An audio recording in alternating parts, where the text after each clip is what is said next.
Boa noite, Jonas. Boa noite, pessoal que está nos assistindo. Nós estamos aqui com o professor Fabrício Rodrigues, que foi o nosso supervisor no estágio de ensino fundamental, né, dos anos finais. E vamos aqui conversar um pouquinho com ele, né, para conhecer um pouco tanto da jornada dele, né, das experiências que teve, né, como professor, das experiências dentro das escolas, né, na experiência de formação, na relação com a escola, né, e na relação também com essas políticas públicas que vão nos atravessando, né, que vão aí acompanhando essa jornada nossa enquanto estudantes, enquanto alunos, enquanto estagiários e também, né, enquanto profissionais, né, professor, como o senhor vem vivenciando aí durante esses anos. Então, preparamos aqui 16 perguntinhas, né, que vamos aqui, dentre elas, vamos falar um pouquinho sobre a formação, né, sobre a experiência na escola e sobre como o senhor vai aí entendendo, né, nesse percurso, o que as políticas vêm dialogando, né, com a nossa realidade. Então, a primeira pergunta, professor, como o senhor decidiu entrar na área da educação? Né, o que é que fez o senhor trilhar por esse caminho?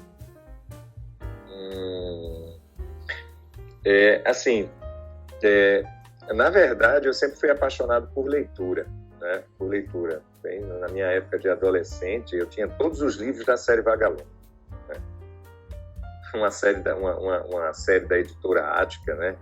Que publicava livros infanto-juvenis. Eu era apaixonado, né?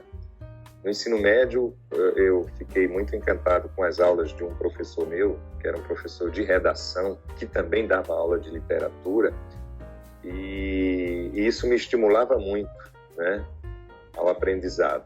Não tinha muito interesse pelas aulas de exatas, né, até porque não era meu forte, não era meu domínio, mas eu sempre quis, né, assim, ter esse contato com as letras, né? Eu gostava de ler. Então, eu pensei assim, se eu gosto de ler, se eu gosto de ouvir histórias, de ouvir narrativas, então eu tenho que fazer alguma coisa, né, algum curso que satisfaça essa minha vontade e esse meu desejo de continuar tendo o amor pela leitura, né? Aí por isso que eu resolvi fazer letras, né? Meu primeiro vestibular foi em 86, né, pela Universidade Federal de Pernambuco. Aí passei, né, no vestibular. Na época era bem diferente de hoje, nem se compara, né? Eram 2 etapas também.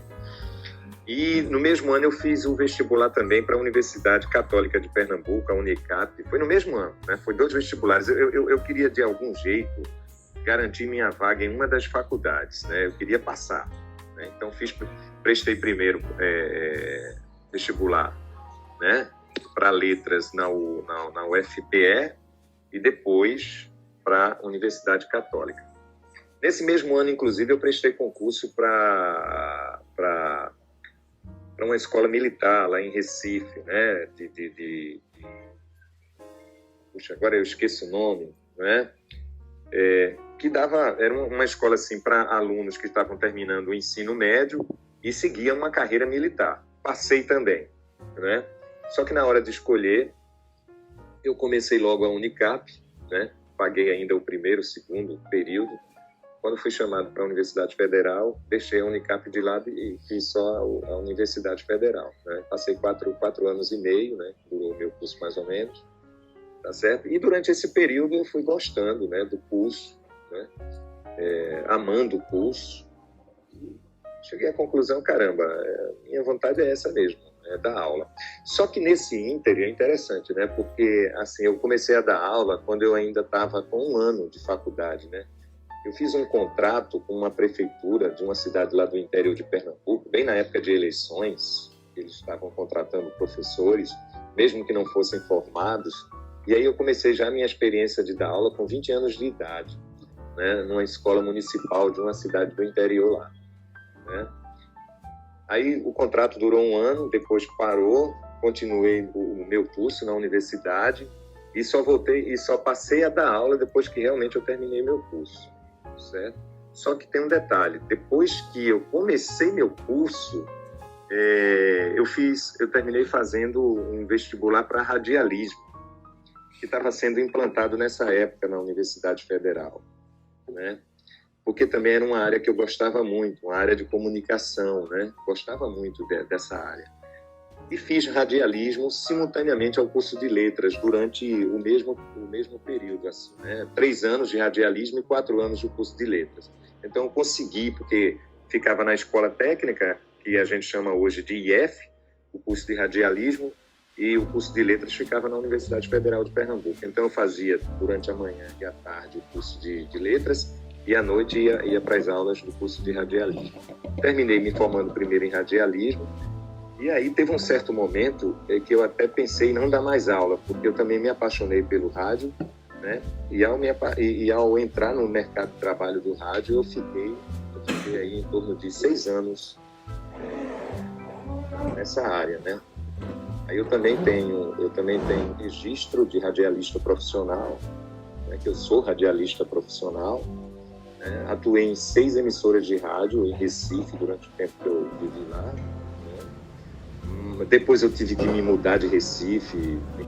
Como o mercado de trabalho aqui na área de comunicação era muito limitado, muito pobre de certa forma, eu terminei voltando para a área de educação.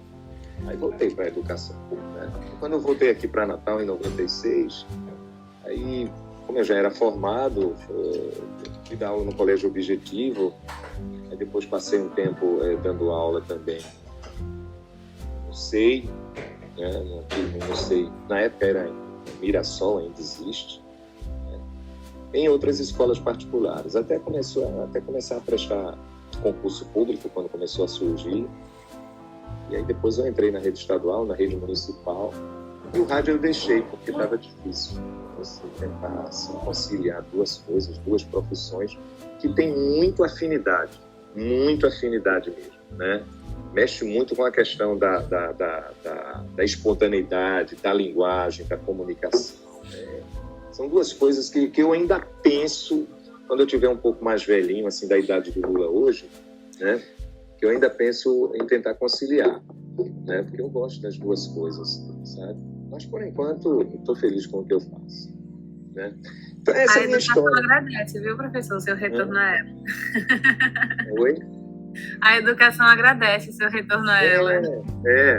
Mas, inclusive, eu tive recebendo essa semana que passou a visita de uma irmã minha, que veio de Recife, passou uns 2 dias aqui. E ela é sempre assim, por que você não volta para essa área? Ela gostava, né? Eu disse, não, porque eu não tenho mais. Primeiro, porque é uma área complicada em termos de mercado de trabalho, sabe? E hoje o piso salarial do radialista ele é muito baixo, sabe? Então isso também não me desperta interesse, a não ser que seja algo por hobby, né? Por hobby. Mas, assim, apesar de todos os problemas que a educação hoje tem, da supercarga de trabalho, né? Porque, por exemplo, eu trabalho praticamente 3 turnos, né? Mesmo eu tendo 3 noites livres, mas não deixa de ser 3 turnos. Mas, no fundo, compensa, né? Como o Jonas uma vez falou, né? Eu também reconheço isso, Jonas. Eu ainda tenho brilho nos olhos, né? Consigo ter brilho nos olhos, mesmo com a minha idade de hoje, né? 54 anos, eu gosto da aula. Eu gosto da aula, eu tenho pique ainda, sabe? Tenho pique, só não sei quando é que esse fogo vai acabar, né? Mas é prazeroso, apesar de tudo, sabe? Inclusive, olha só, hoje, Jonas, você sabe, Islane também, você sabe como é complicado as escolas de uma maneira geral, mas aquela escola, né, que vocês foram fazer o estágio, vocês sabem, ela é desconfortável, né? O calor lá é insuportável. Vocês viram isso lá. Hoje então, estava um inferno de calor. Eu acho que só hoje à tarde eu devo ter tomado 3 litros d'água, né? Passando do que os nutricionistas recomendam, tanto calor estava fazendo. Mas uma coisa hoje me deixou triste na escola, cara. Me deixou triste. Quando hoje cheguei lá na escola de manhã não, à tarde, aí tinha várias caixas com livros empilhados na porta, naquela porta ali que dá acesso à sala dos professores, né? Aí tinha lá vários livros lá. Aí de relance eu deixei para lá, né? Deixei para lá, vi aquela pilha de livros lá e deixei para lá. Aí depois, quando eu fui saindo da sala, aí eu tive curiosidade de olhar. Aí quando eu abri as caixas, cara, só obra-prima da literatura mundial. Morro dos Ventos Uivantes, né? A menina que roubava livros, várias obras de Stephen King, né? O Senhor dos Anéis, volume 2, né? E obras assim em bom estado. Eu cheguei lá para a Eudamira, né, que é a coordenadora. Eudamira, o que é que faz esses livros aí assim jogados assim no chão? Não, a gente está se desfazendo. Aí eu disse assim, se desfazendo como? É para jogar mesmo no lixo? Ela, a gente vai jogar, porque assim não tem mais espaço aqui na escola. Aí eu disse, mas caramba, mas esses livros aí são obras caríssimas, raríssimas. Aí eu disse, espera aí, eu sei o que é que eu vou fazer, eu sei o que eu vou fazer. Posso pegar vários deles aqui? Ele disse, pode, você vai fazer o quê? Não, eu vou levar para a sala de aula. Eu vou levar agora para a turma do 9º ano B que eu vou dar aula lá, porque tem umas figuras lá que eu conheço muito bem, alguns alunos que são obcecados por leitura, né? Principalmente essas obras mais modernas, né? Esses best-sellers que vendem muito e depois se transformam em filmes e séries da Netflix, né?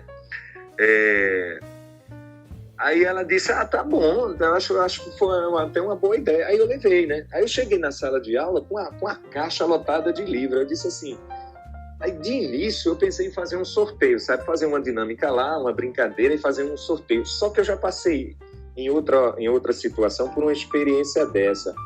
E ao fazer o sorteio, eu levei o azar, parece que os livros nunca caíam nas mãos certas, né? Daqueles alunos que de fato não gostam de ler.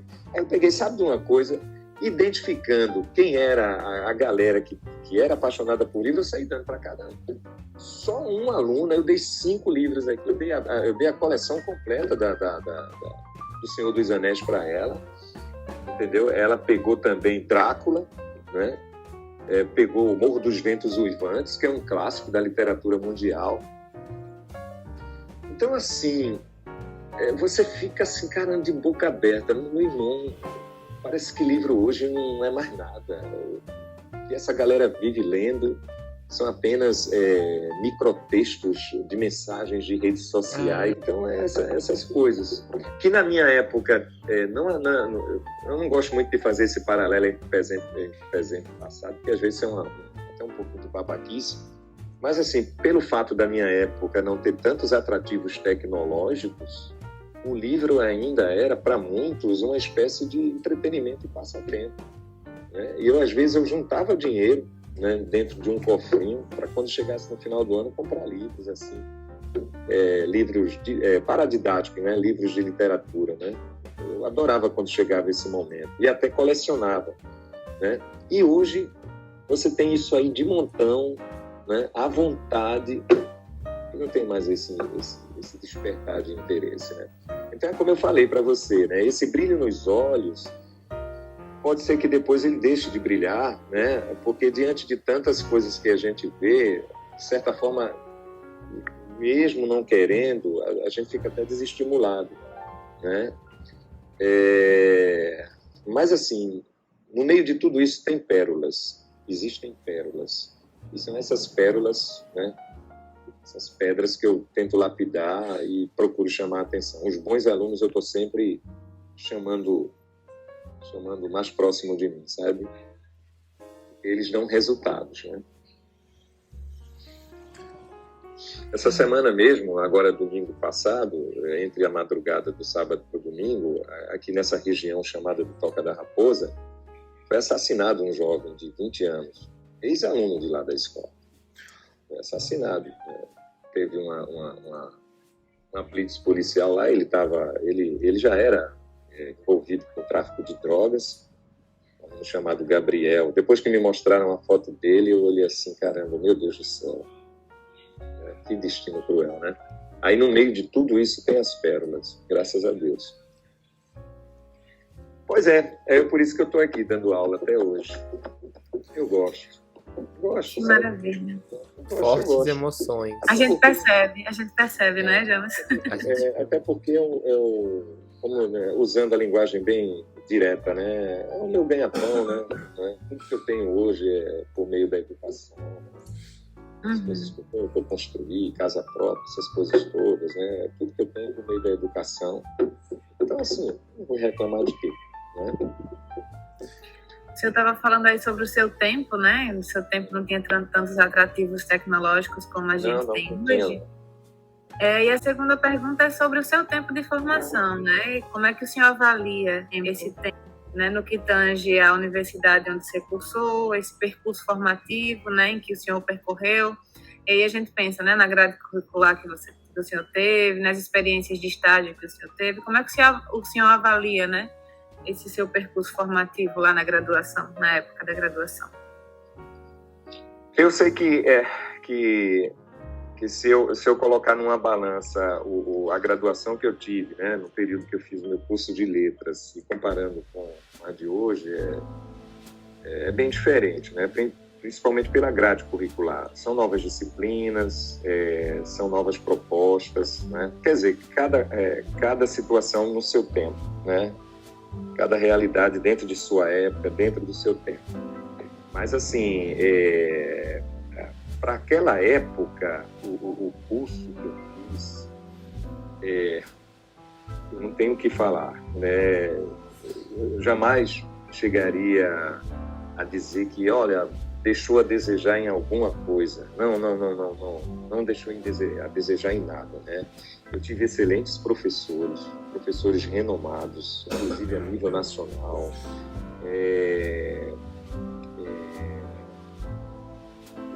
Como é que é o nome?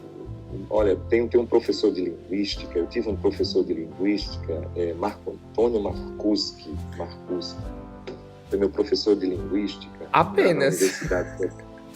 Simplesmente. Ele faleceu acho que há 3 ou 4 anos atrás, se eu não me engano.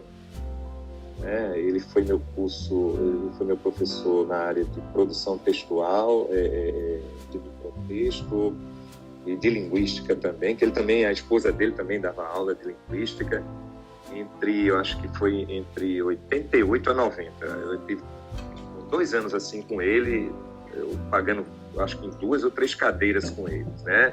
Linguística 1, Linguística 2, parece que com a esposa dele, né, eu paguei a Linguística 3, tá? Então, assim, eu não tenho que reclamar. Então, assim, os professores que eu tive, né, além do próprio Ariano Suassuna, né, eu não digo que ele foi professor, porque ele era uma espécie de professor homenageado da universidade, já tinha sido professor quando ele era, na época mais jovem dele, depois ele se aposentou, porque quando eu fiz letras, o Ariano, ele já tinha uma certa idade avançada, né? Para a época, já tinha, não sei, eu acho que já tinha um pouco mais de 60 anos, então ele já era aposentado, mas só que ele tinha uma ligação muito grande com a Universidade Federal, né? E assim, foi uma honra ter estudado. Irandé Antunes também, que é uma outra professora que produz livros aí nessa área de produção textual, certo? Então foi um curso, e depois eu tive também amigos meus que fizeram um curso de letras comigo, que diferente de mim, terminaram seguindo o roteiro acadêmico, né?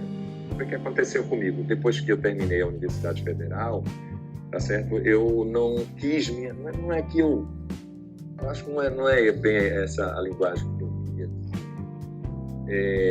Na verdade, eu não tive, vamos dizer, talvez assim, a expressão panelinha também seria muito forte para usar, mas eu não tive assim a oportunidade de ter padrinhamentos na universidade para continuar o meu roteiro por lá, né? Aí, como na época eu estava no rádio também, aí eu disse, não, vou ficar por aqui, né? Pronto, eu não segui a minha carreira acadêmica dentro da Universidade Federal. Eu poderia ter feito isso, né? Se eu tivesse até me esforçado mais, né? Mas também não me arrependo, né? Mas só que muitos amigos meus fizeram isso, né? E alguns terminaram até se tornando nomes importantes hoje na área. São até produtores de livros. Tem o Antônio Carlos Xavier, que produz livros aí na área de linguística também, né? Microtextos, né? Ele foi meu colega de faculdade. E tem outros também. Teve também o Marcos Banho, que eu até estava falando para você, que foi meu amigo da curso de letras durante um ano, né? Ele que é o autor daquele famoso livro Preconceito Linguístico. E hora aqui, hora ali, cai na Universidade Federal. Então, assim, eu não tenho o que reclamar. Eu tive uma boa formação universitária, fiz um bom curso muito bem feito, né? Com excelentes profissionais, né? Não tenho o que reclamar, né? Apesar de que não tinha todo esse aparato tecnológico que hoje tem, né? Porque eu sou da época, de certa forma, anterior à internet, né? Isso todo foi feito na época anterior à internet. Você também tinha comentado que seu estágio foi dentro da própria universidade, né? Numa escola... Foi. Até porque era comum, né? Era raro. A maioria dos colegas, quando estavam chegando na época de estágio, estagiava no próprio colégio de aplicação. O colégio de aplicação era uma escola de ensino fundamental 1 e 2, né? E na época se usava até outro nome, né? Era primeiro grau, menor, primeiro grau maior. E não existia o 9º ano. O 9º ano era o que se chama de 8ª série. E eu fiz o meu estágio no colégio de aplicação. Quando não tinha mais, quando ficava abarrotado demais, aí muitas vezes os colegas terminavam fazendo estágio em colégios públicos, né, da cidade, assim, né? Mas na maioria das vezes era tudo dentro do colégio de aplicação, né? Então também foi uma experiência muito boa, né? Porque eu no colégio de aplicação tinha excelentes professores também e excelentes orientadores. O meu curso foi na habilitação de língua portuguesa e inglês, né? Porque você poderia escolher a língua vernácula, né? Você poderia escolher a língua português com inglês, português com francês, e não tinha ainda o espanhol. Ou era português-inglês, português-francês, ou então português puro, vernáculo. Aí eu fiz português e inglês. Porém, eu nunca assim, me aperfeiçoei na área de língua inglesa, né? Terminei só ficando mesmo na área de língua portuguesa, né? E mas, depois... Assim, excelente. Não, e aí o senhor fala da formação, e depois que o senhor se formou, né, em letras, o senhor fala também da sua formação em rádio, em radialismo, né? Mas dentro da área da educação, o senhor deu alguma continuidade a essa formação? O senhor falou que não foi para a área do mestrado, né? Mas teve algum outro curso que o senhor... Sim, eu fiz duas pós-graduação, né? Eu tenho 2 pós-graduação. Uma pós-graduação é na literatura, especificamente, ensino de literatura, né, que eu fiz. E fiz uma pós-graduação em específica no ensino fundamental, né? No ensino do fundamental, né? O curso de pós-graduação era até isso, né? Ensino fundamental. Então foram 2 pós-graduações que eu fiz, né? Agora mestrado eu não tenho, né? Até porque o tempo não me permitiu fazer isso. Mas ainda deseja fazer? Se tiver um tempo ainda, assim, depois que eu diminuir um pouco a jornada de trabalho, sabe? Eu acho que já está perto até de eu me aposentar na rede particular, pelo tempo que eu já tenho, né? Eu tenho mais tempo na rede privada do que na rede pública, né? Porque na rede privada eu comecei muito cedo mesmo. Aí só depois de mais de 10, 15 anos é que eu entrei na rede pública. Então, eu conseguindo minha aposentadoria na rede privada, aí sobra um pouco de tempo aí, né? Então, esse tempo que eu vou ter livre seria justamente para tentar fazer alguma coisa, entendeu? Ou para fazer um curso pós-graduação, ou para ficar em casa, né, de perna pro ar, assistindo Netflix. Assim. Eu vou aproveitar, entendeu? De alguma coisa eu vou me aproveitar. Mas eu pretendo sim fazer um curso, né? Porque ajuda muito, né? Eu pretendo sim. Parar não, né? Depois que a gente para... É porque assim, a gente tem uma mania de dizer assim, cara, quando eu parar eu não vou fazer mais nada na vida. vou aproveitar o tempo que eu perdi para descansar, para viajar, essas coisas, mas isso é tudo conversa fiada. Quando você já está no meio, né, de trabalho, né, o que te dá prazer é isso, né? Por um momento, e quem gosta de estudar não para nunca, né? Não para nada, não para nunca. Eu gosto, né? Eu gosto. E que bom, né, que não para. Porque é o que faz a gente ir crescendo, né? Como seres humanos, principalmente, né? Não só pensando no profissional. Mas, professor, e as suas expectativas, né? De quando o senhor se formou, né? Para essa realidade que o senhor foi construindo na vida, assim. O senhor acha que a realidade cumpriu com as suas expectativas? Correspondeu às suas expectativas do início da sua carreira? Em relação a todas as mensagens que a gente recebia no curso, eu acho assim, acho que porque, veja bem, eu comecei a dar aula quando eu ainda era aluno do curso, entendeu? Então, assim, eu não fiz o meu curso só recebendo teoria, né? Só lendo livros de gabinete, na área didática, pedagógica, para depois entrar no mercado de trabalho. Então, assim, durante um bom tempo que eu fiz o curso, eu dei aula também. Então, de certa forma, eu já sabia as dificuldades na área de ensino. Eu já sabia, né? Antes mesmo de fazer rádio, eu ainda conseguia dar aula à noite numa escola particular, né? Num curso supletivo, que hoje se chama EJA, e na época era supletivo. Então, eu já passava por todas essas dificuldades. Então, assim, quando eu terminei entrando definitivamente no mercado, eu já entrei assim consciente do que iria ver, né? Da realidade com a qual eu iria me deparar, com o que eu iria enfrentar, né? Desde a diversidade de classes de alunos e tudo, né? Com relação ao mercado, às escolas, né? As diferenças entre as escolas. Então, assim, eu não criei aquela fantasia, né? Aquela coisa de, nossa, porque, assim, quando a gente está no curso, a gente aprende muita coisa bonita. É sensacional. Nós somos bem preparados mesmo, mas, infelizmente, muitas vezes tudo isso que a gente aprende, às vezes, quando se esbarra com a realidade, é por isso que muitos professores, até muitos colegas aí que se formam na graduação ficam decepcionados, assim, né? Se entristecem. E são muitos que terminam desistindo, né? Porque eles recebem muitas orientações com relação às propostas, porque o que é um professor de primeira viagem, um jovem de primeira viagem, é aquele que quer construir um mundo, é aquele que quer fazer a diferença, é aquele que quer mudar, é aquele que quer fazer algo especial. Entendeu? E por mais que haja vontade dele nesse sentido, de querer fazer o diferente, tá certo? Mas aí o dia a dia, sabe? A rotina, né? A supercarga de trabalho, aulas em cima de aulas, provas para corrigir, aí isso, de certa forma, vai minando, sabe? Vai minando, causando às vezes até um desistir. Não é fácil essa etapa, não é fácil. É por isso que é legal quando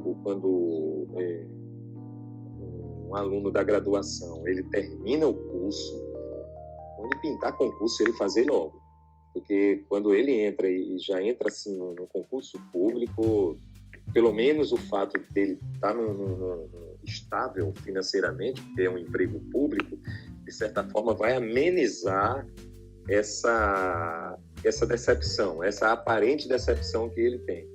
Tá certo? E muitos fazem isso, né? Terminou o curso, fazem concurso, passam, e muitas vezes estão até mais bem preparados do que aqueles que há muito tempo não fazem concurso e que terminaram um concurso há muito tempo, entendeu? Eles estão sempre em constante pesquisa, em constante leitura, entendeu? Muitas vezes tiram em primeiro lugar, estão nas primeiras colocações, né? Mas, assim, então, com relação à expectativa que eu tinha com relação ao mercado de trabalho, eu não me iludi, não.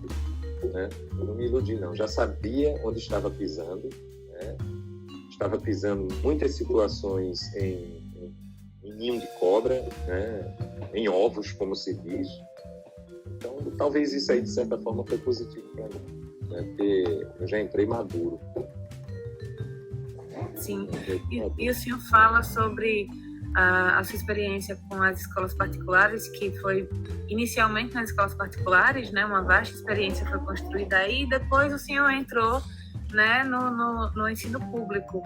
E o que é que essa sua experiência, né, em ambas as esferas, né, pode nos dizer sobre as similaridades e as diferenças entre essas esferas, o público e o privado, com relação ao ensino da língua portuguesa? Né, o que é que o senhor percebe de aproximado ou de diferente? Olha só, a escola particular, a escola privada, principalmente aquela escola privada séria, aquela escola privada organizada, né, ela prepara bem o professor.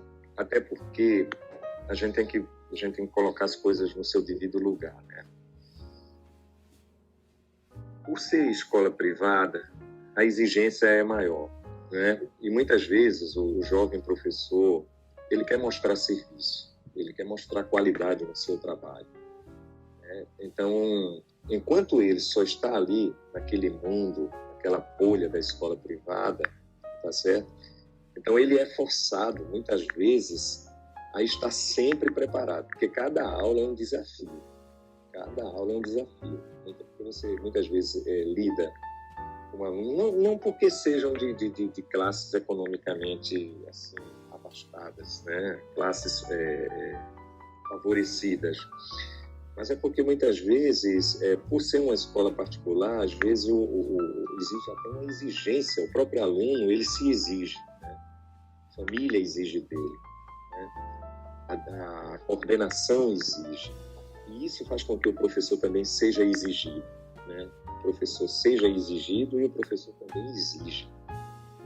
Então, assim, por causa disso, eu ganhei muita experiência dando aula inicialmente só em escola privada, apesar de todos os perrengues que eu passei, né, que não são poucos, né, são muitos. Muitas vezes você não tem certas liberdades que você tem, né, forçado a trabalhar muitas vezes em sábado, domingo, né? Então, assim, e é por isso que quando eu cheguei na rede pública, eu já cheguei com muita bagagem, certo? Mas assim, Islane, de início, né, como eu terminei dando aulas, como eu comecei dando aulas em escolas privadas, aqui mesmo em Natal, né, escolas até de ponta, entendeu? Então, quando eu fui jogado na escola pública, eu levei um choque, em todos os aspectos, estrutura, né, estrutura de trabalho, espaço físico, né, condições de sala de aula, você não tem toda aquela aparelhagem para você trabalhar como eu tinha na rede privada, e alunos também, né, os próprios alunos, diferenças culturais em todos os aspectos, como você percebeu lá mesmo no estagiou, as diferenças entre eles, a nível não só de conhecimento, nível intelectual, mas a nível econômico, é muito. É um universo muito misto. Então, foi um choque. Aí eu percebi o seguinte: a minha exigência não era tão grande com relação. Não que o professor, veja bem, aí muitas vezes se faz uma análise muito errada. Não que o professor ele se dedique mais à escola privada do que à escola pública. Não é isso, não. É porque o modus operandi é diferente. Então você dança de acordo com a música. Você não pode exigir daquele aluno, muitas vezes sem base, entendeu? Daquela realidade difícil, aquilo que você faz na rede privada é diferente. E aí é que tá. Muitas vezes, quando o professor... Eu trabalho com muitos colegas que nunca deram aula em escola privada. Então, por exemplo, nessa escola aqui aqui do bairro, né, que eu dou aula, né, tem professores ali que nunca entraram numa escola privada. O mundo deles, no mercado, já começou com a escola pública. Então é esse universo que eles conhecem. É essa realidade que eles conhecem. Nunca tiveram, assim, o conhecimento da realidade oposta. Então, assim, é que muitos têm até medo, né, de um dia ter que dar aula em escola privada. Muitos, às vezes, nem se preocupam com isso. E aí cria-se, muitas vezes, esse clima de acomodação, entendeu? Porque, assim, a escola pública, ela dá uma estabilidade financeira, né? Ela dá uma estabilidade profissional, porque é concurso público, Então você diz assim, poxa, eu estou aqui, está tudo muito bem, está tudo muito legal, né? Ninguém mexe no meu salário, ninguém mexe na minha profissão, eu sou imexível, eu consegui por direito passar em concurso público, e isso vai deixando muitas vezes o profissional acomodado, sabe? Então, assim, acontece muito isso também. São dois universos diferentes, né? O modo de se trabalhar, o modo operatório é bem diferente, né? Uma forma... Eu visto outra roupagem quando eu vou para a escola. Porque imagine você, por exemplo, hoje de manhã, eu saí do CBF, dei aula de manhã só nas turmas de pré-vestibular. E a gente está fazendo revisão para o Enem. Então eu tive que preparar um material bem específico para as aulas do Enem, que vai acontecer agora no segundo domingo do mês. Né? Então foi todo um trabalho que eu tive, né, de separação de questões para analisar na sala de aula, os alunos já em conclusão de ensino médio. E eu não me sentei em um momento na sala de aula, né? Porque de certa forma você se sente exigido. Aí você sai desse mundo. Pega o carro, pega o trânsito, vem para casa, almoça, aí vai para a escola à tarde. Aí você se depara com outro, mas porque também são de faixa etária menor, né? E aí você tem que se vestir com outra roupa, né? É um ator, né? Você se transforma num ator, né? Você não pode fazer mais aquilo, você esquece o que fez de manhã, né? Aquele professor que existiu de manhã, dando aula para turmas de pré-vestibular, não é mais aquele professor. Agora é um outro professor, com outro linguajar, com outra forma de tratar, entendeu? Então isso é bem assim complexo, sabe? É bem complexo, né? Quando se mexe com essas realidades, sabe? Mas assim, depois de tanto tempo eu já me acostumei, né? Estou bem acostumado. Hoje eu não, como se diz, eu não chio mais. Professor, e dentre tantas horas aulas, né, que o senhor leciona aí na semana, quantas turmas o senhor tem atualmente? O senhor falou que só tem 3 noites livres, né? Então imagino que seja um número bem extenso. Quantas turmas, na verdade, né, o senhor tem lecionando língua portuguesa e literatura? Quais são esses níveis de ensino? E já acrescentando um pouco mais, aumentando um pouco mais a pergunta, né? Como que tem sido pensar o ensino, o planejamento didático, e como que tem sido a execução desse planejamento em tantas salas de aulas, né, que o senhor encontra, que o senhor adentra aí durante essas semanas? Certo. Eu vou responder a sua primeira pergunta. Caso eu esqueça da segunda, eu queria que você disse de novo. Então, hoje eu dou aula em 4 instituições, né? 2 escolas públicas, né? Uma do estado e outra do município, e 2 escolas privadas, né? Então, juntando-os, por exemplo, são 5 turmas no Maria Francinete, todas de ensino fundamental. Aliás, é a única escola que eu dou aula no ensino fundamental. Então, você pega aí, já tem 5, né? Aí vamos para 6 turmas no Colégio Castro Alves, que é uma escola do estado, ali no bairro de Branco, Nova Descoberta. São 2 de manhã, 1 à tarde e 3 à noite. São 6 turmas. Aí faz 11, né? 11 turmas. Aí no CDF... E a sessão de que nível, professor? Essas todas são de ensino médio. As provas é ensino médio. Primeiro ao terceiro ano, né? Primeiro ao terceiro ano. Aí já não é ensino fundamental. Então, veja só, mesmo em escola pública, mas já são 2 realidades diferentes, né? juntando aí já dá 11 turmas. Aí no CDF eu tenho 2 turmas de primeiro, 2 turmas de segundo e mais 2 de terceiro. Aí dá mais 6. Então vamos pegar 11 mais 6, 17 turmas. E são mais 2 turmas de pré no Instituto Sagrada Família. Vai dar aí quase 20 turmas, 19 turmas. 19 turmas ao total.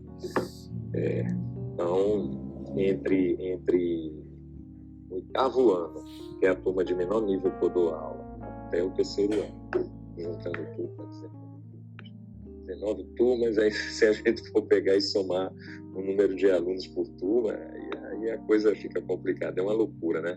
Uma cidade inteira, né? É uma população. Aí, por exemplo, no CDF, só uma turma de pré que tem lá, que é o pré-A, tem 57 alunos. 57 alunos. Mas é bom, porque assim, por incrível que pareça, são 57 alunos, mas não é cansativo, porque as minhas aulas uma vez por semana, e eu não tenho toda essa trabalheira que eu tenho, por exemplo, na rede pública, porque eu praticamente só dou a aula lá e preparo a prova quando é necessário preparar, quando é preciso, chega o momento de preparar, mas a correção não sou eu que faço. Aí já ameniza para mim, né? Porque eu já faço tudo gabaritado, tudo respondido, né? Então a prova ela é automaticamente já corrigida. Então, pelo menos isso, né? Pelo menos isso que alivia um pouco a barra, né? E eu já entro na sala com retroprojetor instalado, né, no teto, né, já com notebook, com computador, né? Não havendo necessidade de usar esses equipamentos, aí eu só faço levar meu pendrive, então já facilita muito o trabalho. Aí vem agora a segunda questão, que eu terminei não esquecendo, que é a questão do planejamento, né? A questão do planejamento. Olha só, por incrível que pareça, hoje eu tenho muito mais trabalho com relação a planejar na rede pública do que na rede privada. Porque nas escolas privadas que eu dou aula, eu só assumo literatura. É só literatura, entendeu? Então, como é uma disciplina que já está toda na minha cabeça, eu já sei todo o programa, o que seguir.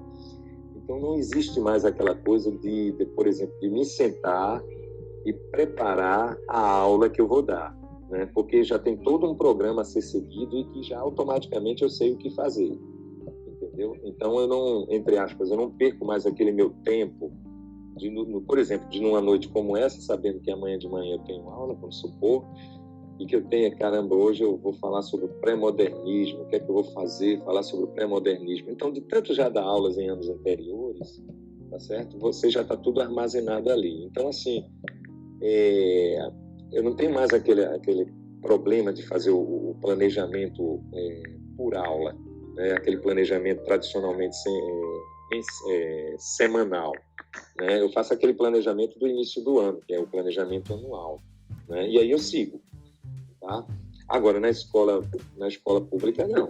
Na escola pública é mais trabalhoso com essa relação de você planejar. Por quê? Porque eu pego tudo, entendeu? Eu não sou mais aquele professor só de literatura. Eu sou o professor de língua portuguesa, gramática, no caso, falando especificamente, e sou professor também de produção de texto, leitura e produção de texto.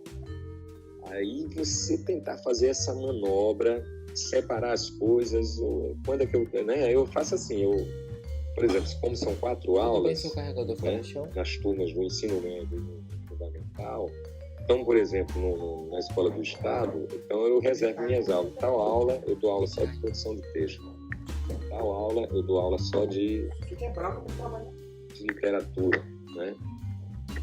Então eu vou planejando, né? E vou seguindo o livro, né? Na medida do possível, né? Na medida do possível, quando o livro é acessível para os alunos. Porque o livro didático do ensino médio também não é tão simples para eles, não. Eles têm muita dificuldade de acompanhar, né? Então eu sigo o livro na medida que é necessário usar. Quando não, eu esqueço, né? Mas assim, essa questão do planejamento, ela com o tempo, eu não é que ela é deixada de lado, sabe? Mas, assim, a experiência, os anos em sala de aula, vai dando a você muita experiência, entendeu? E você, muitas vezes, termina relaxando com relação a isso, sabe? Essa coisa de planejar, entendeu?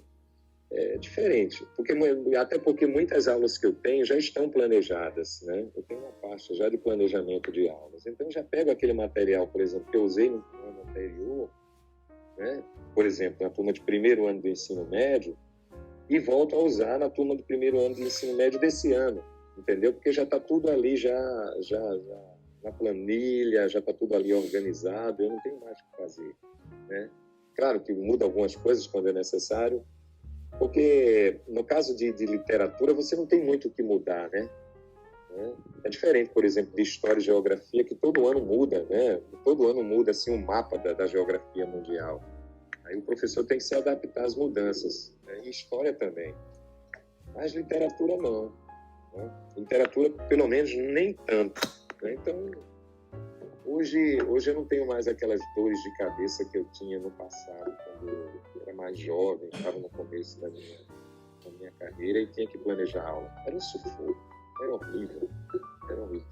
Isso não significa que professor que não planeja seja um professor relaxado, né? Muitas vezes o professor que não planeja é porque ele já tem toda uma experiência e ele sabe muito bem o que se vai fazer. Entende? Já tem o manejo, né? Já tem o jogo de cintura, né? Como se diz, né? Já tem todo o manejo, a manha, né? Dá para tocar para frente sem muito problema. Professor, e agora a gente partindo para uma visão mais macro, né, da questão da educação, quais foram as mudanças que o senhor considerou mais significativas no que tange às políticas de ensino no decorrer dos seus anos de experiência como profissional da educação? Ao longo do meu tempo na área de educação, não só como aluno, como professor, né, a gente já teve muitas mudanças de políticas públicas, né? Até a forma de nomenclatura com relação, né? Então, eu sou da época do ensino científico, né? O ensino médio era chamado de científico. Era esse primeiro ano científico, segundo ano científico e terceiro ano científico, né? E era também chamado de segundo grau, né? O ensino fundamental era chamado de primeiro grau, né? Ou então ginasial, né? O ginasial, era assim. Aí depois foi alterando as nomenclaturas, e muitas vezes com as nomenclaturas mudando também a forma de se trabalhar, né? Depois veio o ensino médio, né? Agora é o novo ensino médio, em disciplinas eletivas, né? Que está sendo de forma paulatina, né? O novo ensino médio foi instalado esse ano, alcançando, por enquanto, só as turmas de primeiro ano, né? Porque as turmas de primeiro ano hoje, tanto em escolas públicas como em privadas, têm uma carga horária maior do que as turmas de segundo e terceiro, né? Porque entraram novas disciplinas, né? Próximo ano, o novo ensino médio já vai atingir as turmas de segundo ano. E em 2024, aí completa o ciclo, né? Aí vai abarcar também o terceiro ano. Então, por exemplo, no Castro Alves, e também, por exemplo, lá no CDF, as únicas turmas que têm sexto horário, do primeiro ao sexto, são as turmas de primeiro ano, porque elas estão com mais disciplinas, por causa da implantação do novo ensino médio, né? No próximo ano vai ser a turma do segundo, com mais, e isso obriga muitas vezes a entrar novas disciplinas, a contratar muitas vezes novos professores e tudo mais. Então, assim, eu já lidei com mudanças curiosas a nível de Estado. Por exemplo, em 2009, 2010, o Estado criou uma disciplina chamada não sei se era Estudo para o Trabalho, né, Educação Profissional. Era uma disciplina que poderia ser dada pelo professor de História, pelo professor de Sociologia, pelo professor de Filosofia, seja lá de qual for o professor da área de Humanas, né? Era uma profissão voltada para o mercado de trabalho. Mas só foi assim para tapar buraco, só foi assim para encher linguiça. No ano seguinte, essa disciplina já estava fora do currículo. Então, assim, ao longo desse tempo houve várias mudanças, mas eu não tenho conseguido enxergar qualidades significativas nessas mudanças, tá entendendo? Qualidades significativas a ponto, assim, de melhorar mesmo a educação, né? Então, tem se usado muitas nomenclaturas, muitos modismos, muito aumento de carga horária, mais quantidade de qualidade do que qualidade, mas sem muito retorno prático, sabe? Então, assim, até agora eu não vi nenhuma mudança que tenha ocorrido ao longo desses 20, 30 anos que, no meu modo de entender, que causou aquele impacto do tipo assim, nossa, agora sim as coisas vão mudar, né? Porque, por exemplo, eu ainda alcancei uma época em que a aula durava 40 minutos, haviam 4 turnos, era o turno da manhã, né? Não era turno matutino, vespertino e noturno, tinha 4 turnos, o turno da manhã que ia de 7 às 11, o turno intermediário que ia de 11 da manhã até 3 da tarde, o turno que se dizia que era vespertino, o terceiro turno que ia de 3 da tarde até 6h40 da noite, e o turno da noite que começava de 7 horas. Aí isso depois mudou, né? Aí o turno intermediário, esse que começava de 11 da manhã e ia até as 3, acabou. Aí foi incluído só um turno só à tarde, começando de 1 até as 5 ou 6 da noite, e assim por diante. Então foram várias mudanças ao longo do tempo, mas eu percebo que tem uma coisa muito comum em todas essas mudanças, em todas essas tentativas de novas propostas para o ensino no Brasil. Se jogou muita quantidade e pouca qualidade. Muita quantidade e pouca qualidade. Agora, se tem uma coisa que eu percebo que melhorou, né? Melhorou, porém não acompanhou a dinâmica do amadurecimento do nosso aluno, foi a qualidade dos livros didáticos. Os livros didáticos, ao longo desses anos, melhorou muito no sentido de serem livros mais críticos, livros que traz temas mais assim, globais, entendeu? Porém, eu reconheço que muitos professores não sabem trabalhar esses livros, e muitas vezes a nossa clientela também não consegue acompanhar esses livros. É bem complicado, né? Porque muitas vezes um livro desse, ele pode ser bom para uma realidade de uma certa região do Brasil, entendeu? Mas para outras realidades, né, talvez não seja, né? Então é bem complicado. O senhor, com essa fala, já antecipa as nossas 2 perguntas seguintes, né? Que seria como que o senhor avaliaria as mudanças trazidas pela BNCC, e quanto ao livro didático, né? Como que o senhor avaliaria essa aplicação dele em sala de aula, com base nessa realidade que o senhor já antecipou aí, né, na sua resposta anterior. Mas se quiser complementar, né, de forma mais... É porque, assim, os livros didáticos hoje, em todas as disciplinas, eles melhoraram no sentido de trazer muitos temas transversais, né? Hoje, por exemplo, vamos pegar aqui na nossa área, eu lembro bem que os livros didáticos de língua portuguesa, se você for comparar com os de hoje, é uma verdadeira piada. Eram aqueles livros assim, bem conservadores, tradicionalescos mesmo, né? Aquela gramática arraigada, pura mesmo, assim, sem nenhum nexo com os textos. E muitas vezes os textos eram textos muito assim, aqueles textos assim, muito, que não causavam no leitor, no aluno, nenhuma possibilidade de senso crítico, entendeu? E nesse sentido os livros eles têm mudado muito, né? Então, por exemplo, aquela gramática tradicionalmente pura, ela saiu de livro, né? Aquela gramática tradicional. Tanto é que muitos professores de língua portuguesa que ainda são muito adeptos da gramática são chamados de gramatiqueiro, né? Apesar da gramática ser importante. Então, existe hoje uma necessidade muito grande de não se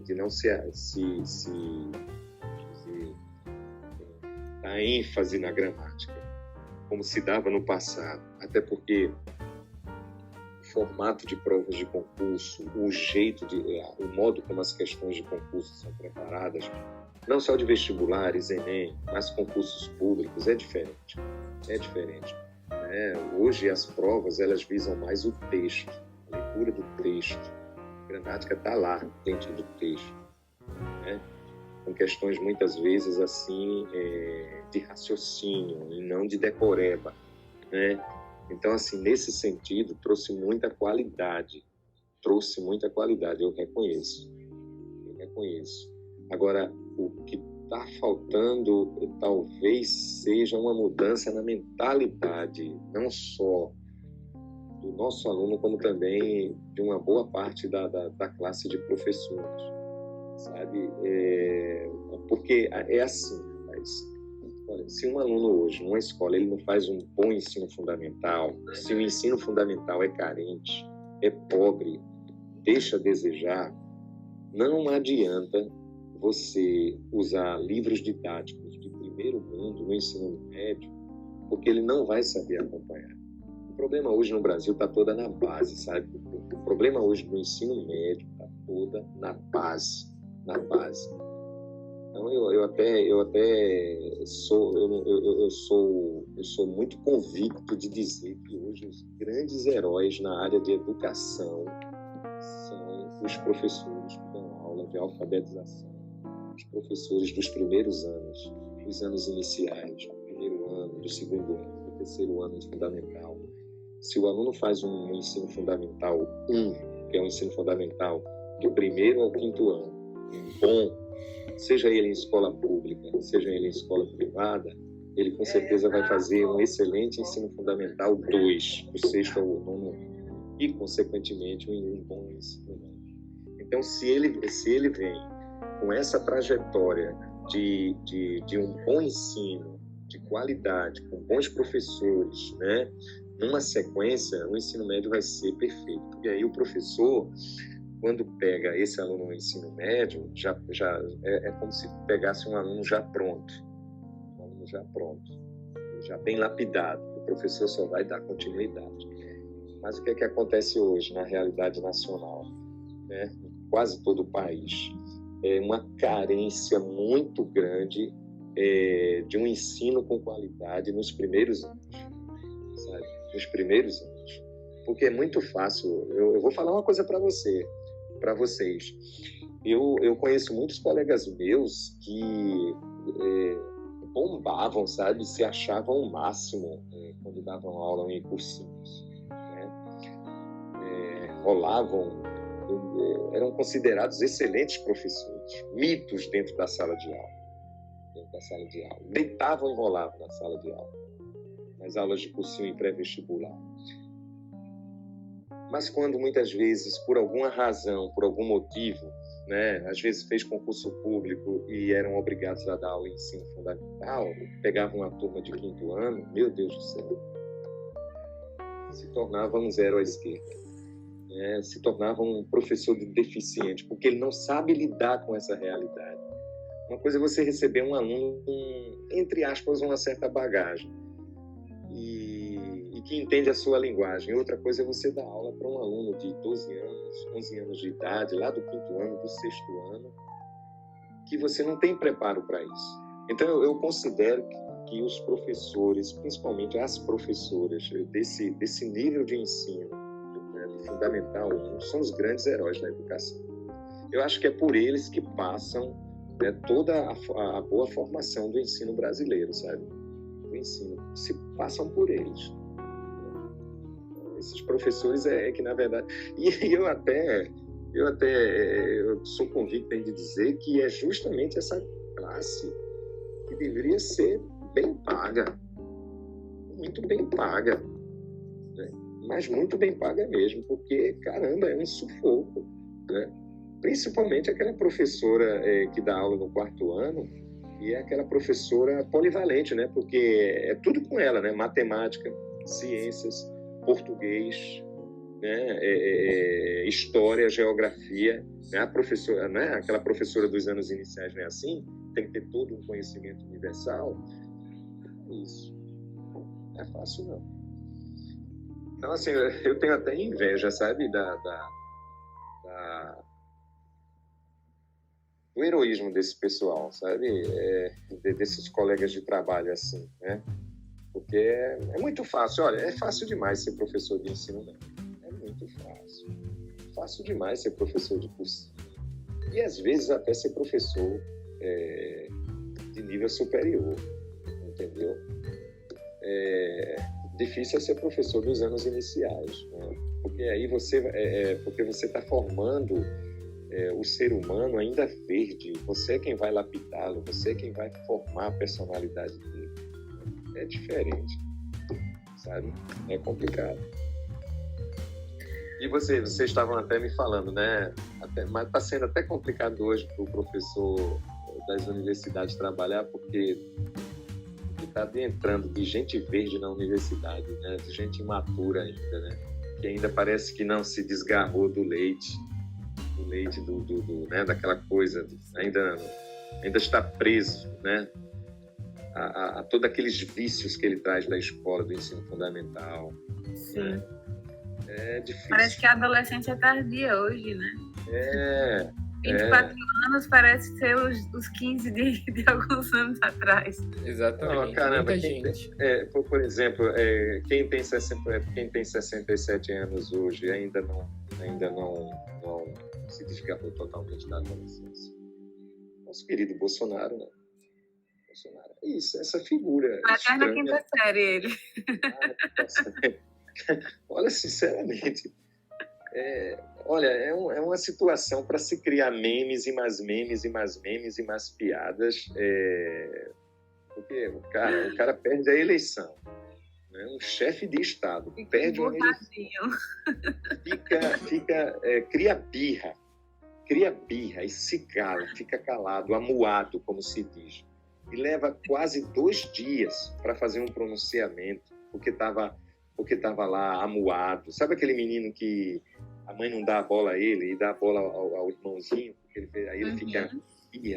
Assim é Bolsonaro. Bolsonaro ainda é aquele ser infantil que ainda não se desgarrou do seu período de... Você que conhece mais, né, daquela fase anal dele, né? Aquela fase bem... Né? É isso.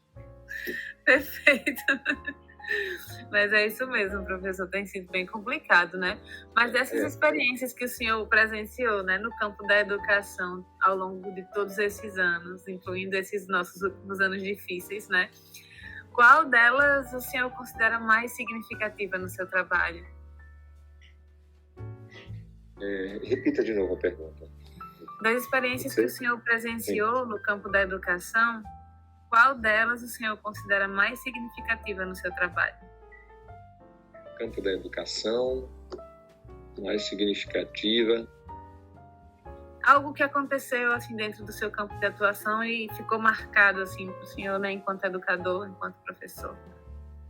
Assim, são muitas, né? Assim, são tantas, e ao longo do tempo a gente vai apagando da memória, né? Apagando da memória muitas coisas. Mas, assim, tem algumas mas coisas... Acaba que sendo combustível para o olhinho brilhar também, né? Mas, assim, olha, por exemplo, eu vou te dizer umas coisas que eu acho, por exemplo, foi na época que eu ainda estava dando aula... Estava não, né? Porque eu ainda estou dando aula lá no CDF, colégio que você estudou apenas um ano. Acho que nos primeiros anos de CDF, eu comecei a dar aula lá, já dava aula no ensino médio, né, primeiro e segundo. E assim, todo ano eu organizava peças de teatro com ele, sabe? Todo ano eu organizava peças de teatro. Meu Deus do céu, eu perdia as contas de quantas encenações de Dom Casmurro eu fiz no CDF. Em 98, 99, no ano 2000, das turmas que iam chegando, né, iam mudando. Então, assim, e eram apresentações, assim, sensacionais, sabe? Eram, assim, performances sensacionais, né? Quando eu não fazia uma simulação de um julgamento, colocar Capitu no banco dos réus, a gente fazia mesmo uma montagem mais teatral da obra em si, sabe? Então, foram nesses anos assim que eu via como, muitas vezes, aquele aluno que a gente costuma só criticar em sala de aula porque ele dorme, porque ele tira nota baixa, porque muitas vezes ele cochicha, porque ele fala muito, muitas vezes porque ele sai da sua aula sem pedir licença.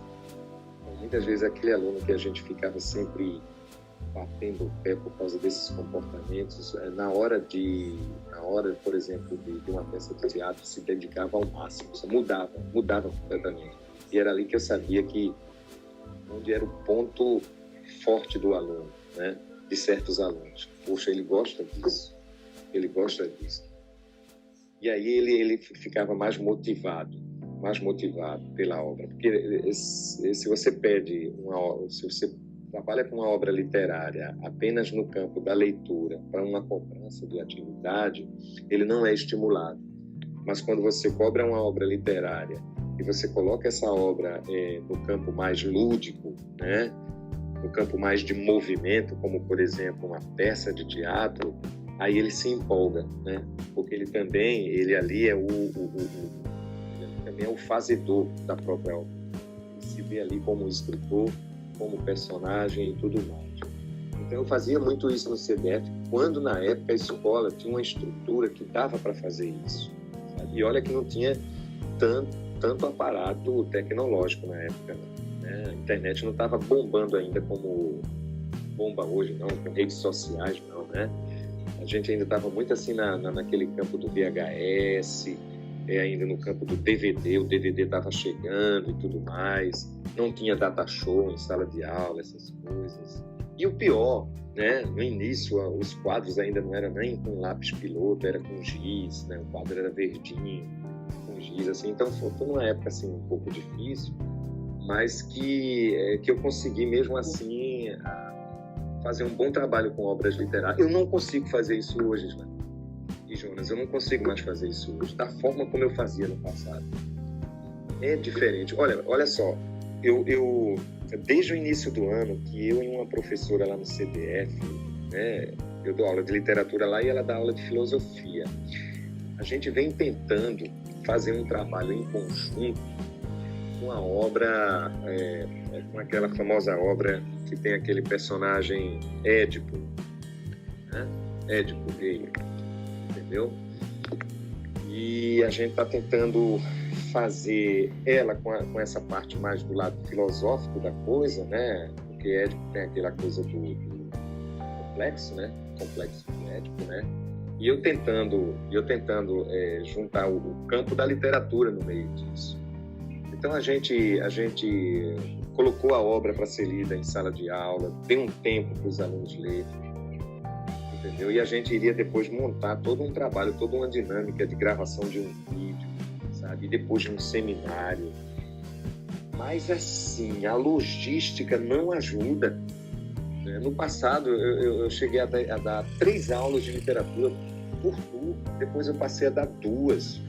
Hoje eu só dou uma aula de literatura por semana em cada turma, primeiro, segundo e terceiro. Então, você só tem um momento único por semana com aquele aluno. Então, quando se trata de você trabalhar, e para isso você exigiria tempo, exigiria ensaio, não tem condição. Aí a gente, olha só, desistiu porque nos sentimos desmotivados, né? Primeiro, por causa da estrutura, que não existe mais, né? E segundo, por causa do próprio estado de ânimo do aluno hoje. É diferente, por incrível que pareça. Eu não estou criticando o aluno de hoje no sentido dele ser mais, vamos dizer, colocar até entre aspas, mais alienado. Não é nesse sentido. Mas eu acho que talvez, eu acho que eu estou até falando como se fosse um velho aqui, talvez por ele não ter tantos atrativos que tiram a atenção dele, né? Hoje, que não tinha no passado, aí ele se dedicava mais, sabe? A cidade se dedicava mais. Então, assim, ele tinha a obra à disposição, era só aquilo ali, o entretenimento dele, ele lia e ele se envolvia, né? Então, assim, mas não é só isso não, mas esse não é o foco principal. O foco principal é que as coisas mudaram de certa forma, né? O estado de ânimo hoje é diferente, né? Eu gostava, sinceramente, eu gostava muito mais da dinâmica da receptividade dos meus alunos de 15, 20 anos atrás do que hoje. Hoje eu tenho outra mentalidade de aluno, um pouco mais deficitária. Igual hoje nos cursos universitários, o aluno hoje que entra no primeiro ano de um curso, seja ele de licenciatura ou não, entendeu? Ele é um aluno hoje mais imaturo do que aquela geração de 20 anos atrás. Não sei o que é isso, não sei se é a tal, né, como se diz hoje em dia, se é a tal geração Nutella, né? Não sei se isso também tem a ver, né? Então, mas eu acho assim, as grandes experiências que eu tenho na minha área de educação, que me deu prazer, usando como exemplo, foi isso. Agora, claro, teve muitas outras, né? Inclusive na escola pública, né? Na própria escola pública. Por exemplo, no Castro Alves, que é uma escola que eu dou aula no estado, nem faz tanto tempo assim, 2010, 2012, né? Na feira de ciências, eu consegui com uma turma de terceiro ano, e olha só que quase todos os alunos eram assim, pais e mães de família, sabe? Gente que trabalhava durante o dia, ralava durante o dia e à noite ia assistir a aula, né? Era uma turma que às vezes tinha muita evasão, mas assim, os poucos que frequentavam, em torno de 20, 25, 30, eu me dedicava muito a eles. E eu lembro que eu fiz uma vez olha só, eu sou professor da área de português, eu inventei de dar uma de estilista. E eu planejei um desfile de moda com eles, sabe? Desfile de moda, onde os alunos iriam fazer assim uma viagem no tempo, né, desde os anos 20 até os anos 2000, com relação às mudanças de estilo, de vestimenta, de roupa ao longo desse período. E associado a isso, eu iria também nesse desfile colocar para cada década uma trilha sonora que representasse aquele momento histórico, sabe? Aquele momento histórico. E alguém também contando, enquanto eles desfilavam, o que acontecia naquele tempo, naquela época, né? Então, assim, foi uma coisa assim, que eu lembro muito bem, foi fantástica, sabe? As meninas, assim, senhoras, né? Eu lembro que teve uma que ela se fantasiou de Marilyn Monroe, né? Fazendo assim, desfilando a moda dos anos 60, né? Os anos dourados, os anos 60. E ela foi aplaudida, sabe? Aquela coisa toda, assim, foi fantástico, né? Então, assim, e também, eu confesso, né? Eu não nego não, né? O meu gás antes era maior do que hoje, né? Hoje, né? O gás, assim, para me dedicar a tudo isso aí era muito maior do que eu tenho hoje, né?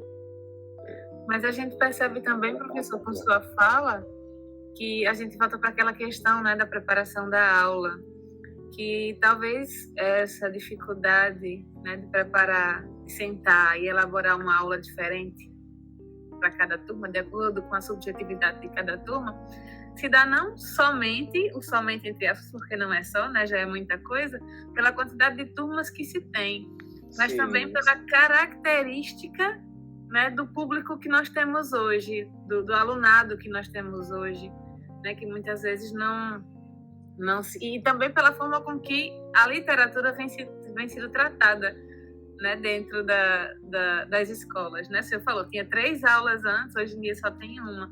Então, realmente é muito difícil. Foi diminuindo, né? Foi enxugando, né? Eram 3, depois sim, 2, né? Até chegar a ponto de eu ter hoje uma aula minguada, né? Imagine, e vocês sabem muito bem do que eu estou falando, né? A programação é muito extensa, a literatura é muito extensa. Então, você fica dando só o básico. Você só dá assim, minúcias, né? Detalhes. Você só dá aquilo que é essencial, né?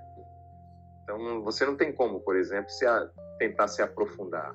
Não dá para você. O mais interessante da literatura, que é o subjetivo, acaba ficando de fora, né? Da cena. De fora. Objetivo.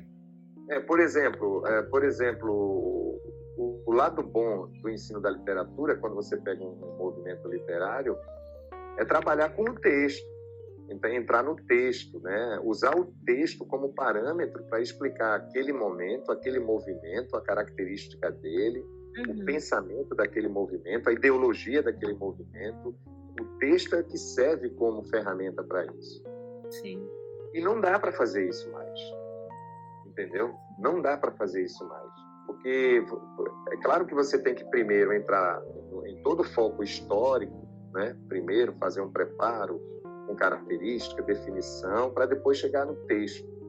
Mas pelo curto espaço de tempo, pela carga horária que é muito limitada, a uma aula só por semana de literatura, isso não dá. E eu vou dizer também, na rede pública, há 4 aulas de língua portuguesa no ensino médio. O professor só dá aula de 4 aulas, a carga horária é 4 aulas, tanto para o primeiro ano, para o segundo e para o terceiro ano. Mas o que é que acontece? Você sabe que muitos professores de português terminam tendo uma queda maior por uma frente do que outra. Então, muitas vezes, o professor de português ele fica muito centrado lá no ensino da gramática, gramática. Ou, às vezes, só na questão da leitura do texto e interpretação, né? Às vezes, ele nem termina, ele tira de cena a redação. E, às vezes, eu conheço muitos professores de português da rede pública que nunca deram aula de literatura. Privilegiam mais a parte gramatical e a parte de gramática e a parte também de leitura de texto. Outros, às vezes, terminam privilegiando, por incrível que pareça, a literatura, mas deixa de lado a questão da produção de texto. Então, assim, até a nossa própria formação, ela termina criando essas preferências, sabe? Essas preferências, assim. E você, às vezes, tem que se dedicar mais uma frente do que outra. Não é fácil fazer esse jogo, não. E não é correto também fazer esse jogo, sabe? Porque termina ficando um trabalho pela metade incompleto, né? Termina, né? E então, quando se trata de redação, é que muitos professores terminam se eximindo de qualquer responsabilidade. Porque o ensino da redação ele exige mais tempo, principalmente por causa da correção dos textos, né? Então, assim, tem esse problema. Então, até quando tem uma carga horária bastante bem substancial, muitas vezes certos profissionais não sabem assim como organizar, separar essa carga horária para dinamizar o ensino da produção textual, da redação, que não é simples, da gramática e da literatura. É por isso que na escola particular só tem um professor para cada frente. Tem um professor de literatura, professor de redação e um professor de, como se diz, né, de gramática, né? Sim. Mas isso não é bom, sabia? Isso não é bom, porque de certa forma vicia o professor, sabe? Vicia o professor aqui, né? Mas é isso. Professor, é sempre muito bom ouvir o senhor, né? Ouvir o que o senhor tem a dizer sobre a sua experiência. Está sendo riquíssima, né? Essa entrevista. Estou muito feliz em poder estar aqui nesse diálogo com o senhor. A gente seguiu aqui todas as nossas perguntas e algumas outras eu fui deixando para trás porque já foram sendo respondidas dentro das que já foram sendo feitas, né? Sim. E para a gente encerrar... Eu terminei Não, tá ótimo, Não, tá foi ótimo. perfeito, O bom é assim mesmo. Tá gravado, né? Tá tudo gravado. E olha só, professor, para a gente encerrar, o senhor estava falando agora, né, dessa dificuldade com os seus colegas que às vezes não conseguem, né, determinar tempos, né, mais específicos para cada disciplina, para cada parte da língua. E também porque não é tão simples assim, né? Sim. E também daqueles que, que na escola particular focam mais em um, focam mais em outro, tem essa oportunidade de fazer isso, né? Se dedicar mais a uma vertente para a qual se identifica mais. Então, eu queria que a gente tem agora só mais 2 perguntas. A penúltima, né? Eu queria que saber o que o senhor gostaria de dizer aos seus colegas professores, né, de língua portuguesa, mas não só os de língua portuguesa, aos demais. Estivemos juntos na sala de professores, né, naquele dia, na reunião. Então, o que se o senhor tivesse agora na frente dos seus colegas professores, né, de língua portuguesa e demais disciplinas, o que o senhor gostaria de dizer para eles? Meu Deus, são tantas emoções. Olha só, veja só, que não desanimassem, certo? Que não perdessem o foco, que não perdessem a esperança, que não perdessem o brilho nos olhos. Não está fácil. A gente não tá fácil. A gente vive hoje num momento super, super complicado, sabe? Mas, assim, ainda vale a pena dar aula de língua portuguesa, ainda vale a pena focar em cima da nossa língua, sabe? Mostrar o quanto a língua ela é dinâmica, ela muda constantemente, né? Mas, assim, a mensagem que eu quero dar mais especificamente é o seguinte, que os professores, tendo eles ou não poucas ou longas experiências no campo da magistério, que sempre procurem se atualizar, se reciclem constantemente. Eu acho que o segredo hoje, a chave para cada vez mais o ensino da língua portuguesa se tornar dinâmico é a reciclagem do profissional. O professor ele não pode se acomodar. Ele não pode se acomodar. E justamente por quê? Porque nós estamos vivendo numa nova realidade, um novo sistema de pensamento, de formação de jovens, de alunos, de novas famílias, de novas tecnologias, de novos textos e tudo mais, cada vez mais surgindo textos novos que estão sendo acoplados ao ensino de língua portuguesa, né? Essa semana mesmo eu estava dando uma aula de texto só falando dos emoticons, né? Essa linguagem da internet que a gente usa muito no WhatsApp, por exemplo. E assim, e os professores mais antigos, né, que já se acomodaram, porque muitas vezes, já está perto de me aposentar, então não preciso mais ter que fazer nada, né? Mas enquanto ainda tiver aí firme, né, no mercado, ainda trabalhando, procure dar o seu melhor. Procure dar o seu melhor. Eu acho que a coisa mais importante em qualquer profissão que a gente tenha, né, é a gente ser sempre o melhor naquilo que a gente sabe fazer. Entendeu? Então, por exemplo, se o que eu sei fazer é dar aula, é isso, e é isso que me dá a minha sobrevivência, é o meu pão, é o meu alimento e tudo mais, eu tenho que fazer o melhor de mim, dar tudo. Entendeu? Apesar de todas as dificuldades, tá certo? Até porque, Gislane e Jonas, já houve fase, no sentido econômico, mais complicada para a área do magistério, sabe? Assim, hoje as coisas estão melhores, né? Principalmente no ensino público. O que eu vejo de amigos meus na área de ensino, na área de ensino privado, loucos para fazer concurso público, porque não aguentam mais estar no ramo da escola privada, meu amigo, é muita gente. Hoje mesmo de manhã, na hora do intervalo, eu estava conversando com 2, que estão constantemente conversando sobre o concurso público da Guamaré, tá certo?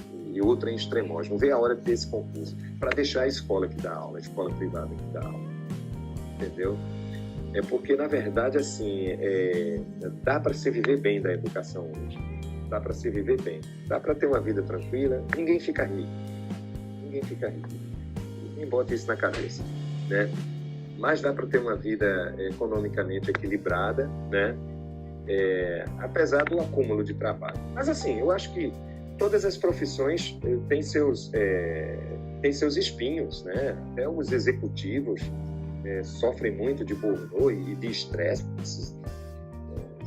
ganham mega salários, mas muitas vezes são pessoas até infelizes porque o trabalho puxa muito. O professor não é diferente, mas assim, pelo menos a gente tem assim, essa beleza de trabalhar direto com o ser humano, né? Colocar nossas ideias. O legal de ser professor é que você pode se expressar, colocar seus pensamentos, pode expressar suas ideias, entendeu? À vontade. Chegou um momento que até um tempo para trás parece que era proibido se discutir política. A polarização se tornou algo tão arraigado no país e a gente tinha medo até de falar disso, né? Mas nesses últimos meses, eu tenho aberto muito meu jogo dentro das salas de aulas com os alunos, sabe? Já que a coisa virou polarização, né? Mas assim, sempre do modo sadio, sempre do modo assim mais respeitoso, né? Tentando, né? Um bom professor é isso, né? Outra coisa também, eu acho que o professor ele é protagonista de uma coisa muito importante, seja ele da área de língua portuguesa, né? Ou de outra área, mas assim, especialmente o professor da área de linguagem e da área de humanos, de uma maneira geral. O professor é, acima de tudo, um formador de opinião. Entendeu? O professor, acima de tudo, é um formador de opinião. E muitas vezes nós preparamos futuras gerações em cima daquilo que nós temos para levar para eles, né? Para ensinar para eles. Nós somos. Mas assim, além de sermos formadores de opinião, somos também aprendizes. Né? Então a gente aprende muito também com os alunos. Né? Eu aprendo muito com os alunos. Né? Não nego, não. Muitas coisas assim eu falo para eles mesmo, assim, puxa, tem coisas assim que eu não sabia, eu aprendo muito. É viver, né, nesse compartilhamento total. Então, essa mensagem, né, o básico, como eu já falei para você um pouco tempo, o professor é proibido se acomodar. Enquanto ele ainda estiver na ativa, tem que se reciclar. O professor não pode parar. O professor é aquele carro que tem que viver em constante manutenção, né? Constante manutenção, senão se enferruja. E quando chega nesse ponto, é melhor parar. Perfeito. E a nossa última pergunta, professor, na verdade é um pedido também, como foi a pergunta anterior, né? O que é que o senhor poderia dizer aos alunos e estagiários, né, que estão nesse percurso formativo, como nós, como Jonas e eu, né, para atuarem na educação? Olha, mantenham a chama acesa. Eu sei que não tem sido fácil, as constantes informações que a gente tem ouvido falar sobre a área de educação. É muito triste quando você, por exemplo, fica sabendo que o nível de concorrência no curso de graduação, vamos supor, o curso de História ou de Letras, está, por exemplo, 2-1, 3-1, entendeu?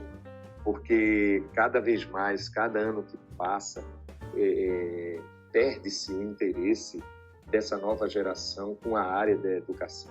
Né? Até porque tem surgido novos ao longo dos anos.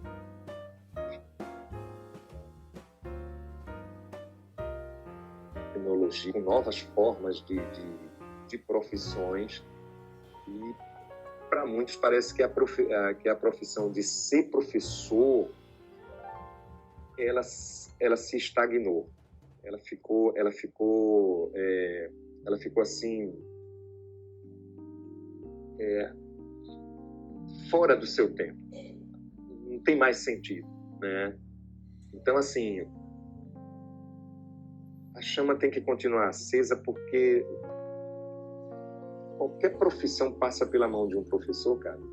Qualquer profissional, mesmo que ele não queira ser professor, se ele for médico, ele vai passar na mão de um professor. Se ele quiser ser técnico em informática, ele vai passar pela mão de um professor. Se ele vai ser futuro juiz ou advogado, ele vai passar na mão de um professor. Então, assim, Não tem como a gente deixar apagar essa chama e se desestimular com essa profissão. É uma profissão que não vai acabar nunca, né? Eu sei que tem muitas coisas que desestimulam. Olha só, eu dou aula numa escola à noite.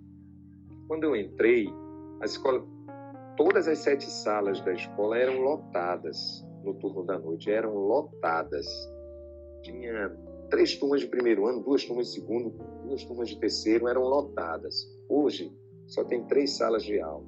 Uma de primeiro, uma de segundo, uma de terceiro.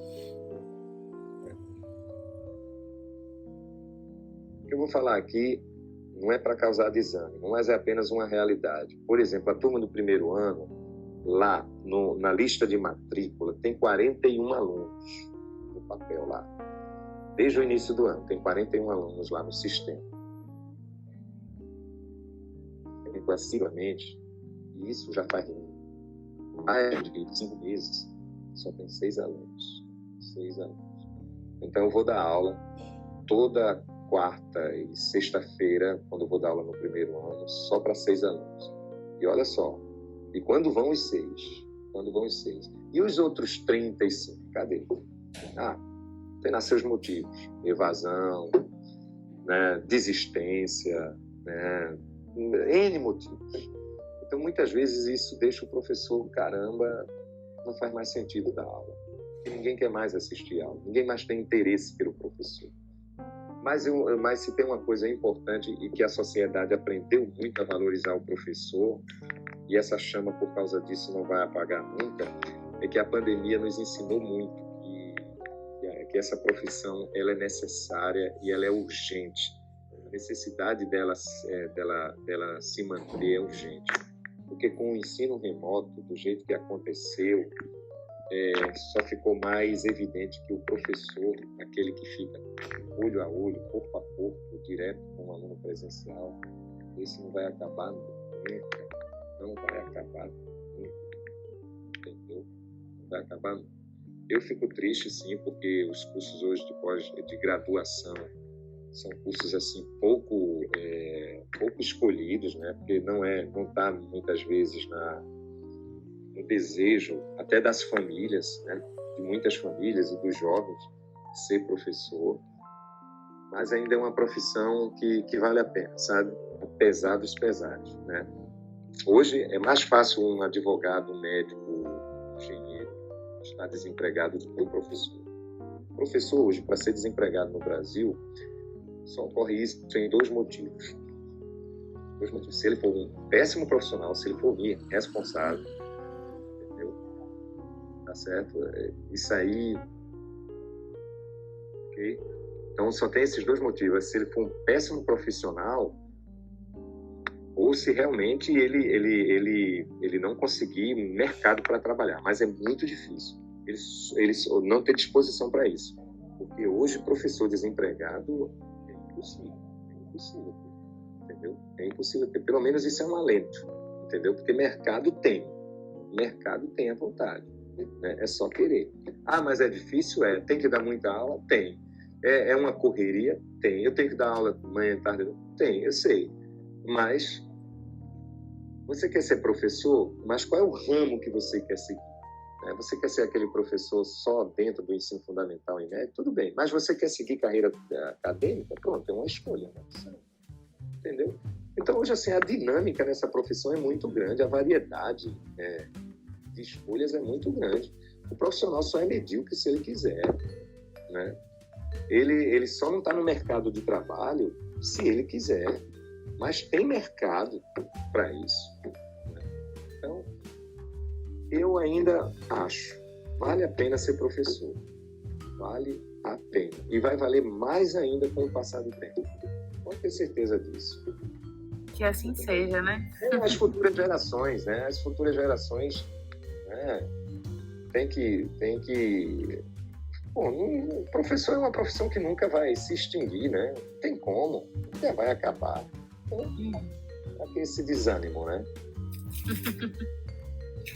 Professor, muito obrigada. Foi excelente. Estamos falando por mim e por Jonas, mas ele vai falar por ele também daqui a pouquinho, né? Mas estamos muito felizes, né, com esse momento, ter sido acompanhadas pelo senhor e por podermos acompanhar também o seu trabalho, né, na escola e poder ouvir um pouco mais também da sua trajetória, né? Assim a gente entende muito mais esse brilho no olho que a gente tanto fala desde que te encontramos lá na escola.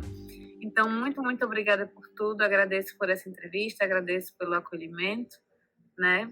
E que a gente possa se encontrar aí em outros lugares, em outros momentos também, né? E eu falei para vocês, inclusive eu falei para a Jonas também, né? O convite está feito. Quando vocês estiverem no momento de fazer o estágio no ensino médio, tá certo? Tem o colégio que eu dou aula lá, que é perto, ali, inclusive, lá do campus da universidade, ali no bairro de Nova Descoberta, uma área muito boa, por sinal, na Avenida Xavier da Silveira. É uma escola que ela é bem receptiva também, no sentido de receber estagiários, sabe? Eu já tive bons estagiários lá, né, da universidade, que estavam lá também já na prática, na parte do ensino médio, então, esse convite está feito, né? Eu sei que, claro, se pintar uma escola melhor, mais acessível, um melhor deslocamento, você tem que ficar. Mas, de antemão, se precisar, eu estou à disposição. Já agradecemos demais, demais, demais mesmo. Encerramos aqui a nossa entrevista, né? E abro aqui também para que o Jonas possa falar e dar as considerações finais dele. Muito obrigada mais uma vez, professor. Obrigada, Jonas, pela parceria. Eu que agradeço. Eu também aprendi muito com você. Eu agradeço. Eu fiz muitos elogios a vocês.